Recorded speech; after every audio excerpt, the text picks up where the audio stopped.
Bonsoir à tous, bienvenue à ce flash d'information. Commençons tout de suite par le premier congrès sur le développement du secteur de l'hospitalisation en Afrique. Un congrès pour échanger, mais surtout trouver des réponses au manque d'infrastructures sanitaires. Les cliniques privées de Côte d'Ivoire souffrent de plusieurs maux. Absence d'un cadre institutionnel et réglementaire approprié, prolifération de structures sanitaires privées informelles, déficit de contrôle et de suivi des différents acteurs.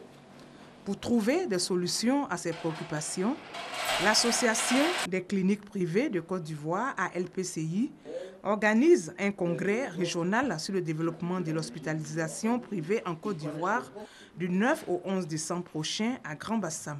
Nous nous sommes rendus compte que les problèmes étaient aujourd'hui les mêmes dans les autres pays et nous avons la conviction qu'en nous mettant ensemble avec nos autres organisations des autres pays, nous pouvons plus facilement obtenir des résultats dans chacun des pays où se déroule donc ce problème de santé.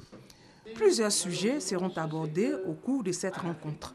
Pour nous, en priorité, il faut parler sur les tests réglementaires et législatifs qui encadrent donc l'exercice dans les différents piliers de la santé. Il faut travailler sur la couverture maladie universelle dans ces pays-là, sur les dispositions mises en place pour faciliter donc l'accès au financement, pour pouvoir permettre d'avoir des équipements de qualité dans les meilleures conditions possibles. Nous allons travailler sur toutes ces questions-là. Plus de 20 pays seront représentés à ce congrès et selon le président de l'ALPCI, 70% des cliniques privées en Côte d'Ivoire exercent dans l'illégalité. Il y a eu un accident de la circulation ce matin dans la commune de Cocody. À l'origine, une collision entre un camion et un car communément appelé Baka. On déplore 20 blessés, dont 4 cas graves. Ces chiffres ont été publiés hier par le Haut Commissariat des Nations Unies pour les réfugiés. Selon le HCR, près de 240 000 réfugiés ivoiriens sont revenus en Côte d'Ivoire en octobre 2011 et octobre 2015. Ce retour a été possible grâce au HCR et le SARA, le service d'aide et assistance aux réfugiés et apatrides. Environ 300 000 Ivoiriens avaient quitté le pays et trouvé refuge dans les pays limitrophes lors de la crise post-électorale de 2010. La victoire a été annoncée depuis quelques jours, c'est maintenant confirmé par la commission électorale. Le parti de l'opposante Aung San Suu Kyi a remporté les élections législatives en Birmanie. La Ligue nationale pour la démocratie dispose même de la majorité absolue dans les deux chambres nationales.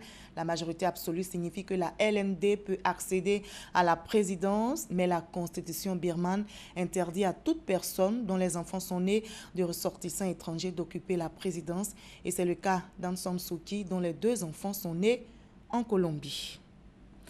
C'est l'émotion au Liban. Le pays observe une journée de deuil national aujourd'hui après le double attentat suicide survenu hier dans le sud de Beyrouth.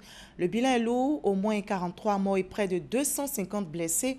L'attaque a été revendiquée par le groupe État islamique qui visait un bastion populaire du sud de la capitale peuplé essentiellement de musulmans chiites acquis au Hezbollah, ennemi de l'organisation islamiste en Syrie et en Irak. Une vague de condamnations unanimes s'est élevée au Liban et dans le monde. Deuxième tour des éliminatoires de la Coupe du Monde 2018 zone Afrique. La Côte d'Ivoire qui vient d'affronter l'équipe du Libéria a remporté donc ce match 1-0. Merci à vous tous de votre aimable attention. Allez, on se retrouve à 20 h pour la grande édition.